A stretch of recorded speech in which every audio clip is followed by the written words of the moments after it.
every place I went, I would hear the story, now where are you from? And I'd go, oh, we're from Hamilton, Missouri. Where's Hamilton, Missouri? And I'd say, it's about 50 miles north of Kansas City. We're a small community of 1,800. How in the world did you do this? And by the grace of God and by people who are truly moved to do what's right when the need calls. Like everyone in America, when we heard about the first hurricane that hit, our hearts went out to the people in Houston. So on our site, there came a header that said, we are accepting quilts for disaster relief. And we didn't know what would happen. We didn't know if we'd get 1, we didn't know if we'd get 5, we didn't know what would happen. And let me just tell you what an amazing surprise that was. We sent in about probably 4,800 blankets just from Project Linus Alone chapters all over the United States. And then there were many, many, many more that came in. Boxes started coming. They started coming, and there were pallets and pallets of boxes.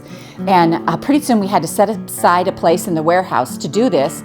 And there were so many pallets. And Meg was down there opening them up and going through them and trying to get them organized so that we could, when the time was right and we had contacted a charity, we would know where to send them and what to do. We didn't even know what we're going to do with them. And of course, Meg pulled off some amazing stuff to make that work.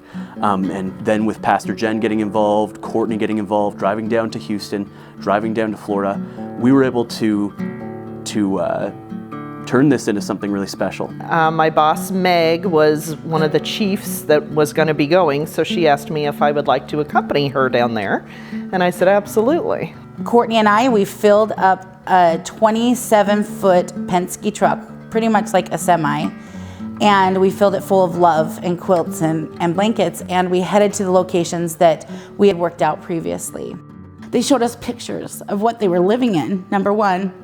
And one of the things that I was so surprised with is that they were living in houses with no walls and cement floors. I came and talked to Jenny, and kind of as I was getting to know her, she said that one of the things that she loved about quilting was that it kind of naturally leads to being charitable.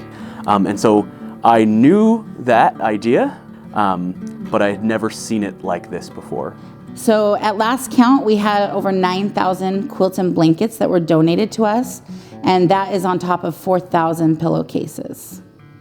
When we got these quilts, a lot of them had notes with them, saying how much from the individuals that shared them, that they trusted us to do something good with them.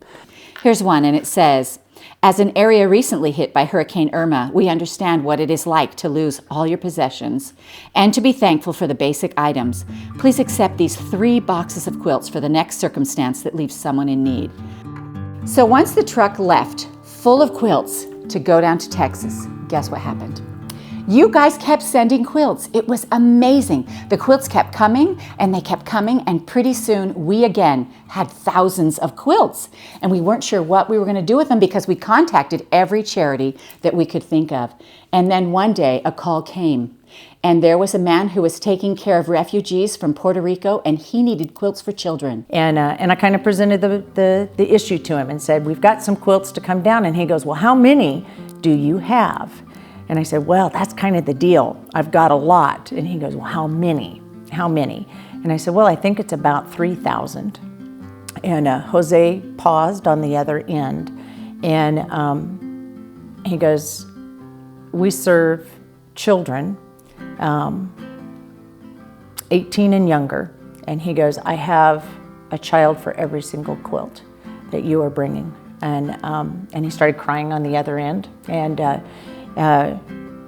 he was moved so much in that the idea that for every quilt we had to offer and that you have given, there was a person on the other end to receive it. And so he said, please come down. How soon can you get here? And so the folk at Missouri Star and I began to work together with many people in our community. And so we rented a big 26-foot, what I called the big yellow bus or monster. And my husband and I made plans to leave. We got to go up and down the street, see some of the housing, see some of the living conditions, and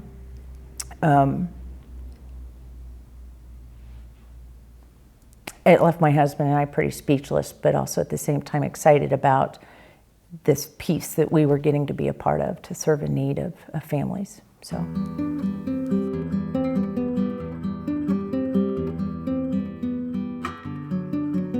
It's important to be involved in a disaster because those people have had everything taken away from them. And if we can just give them back one little thing that's theirs to keep and to hold, it makes a huge difference in their lives. It's something that has been made with love, given with love, received with love, and now the persons who are receiving it are wrapped in love.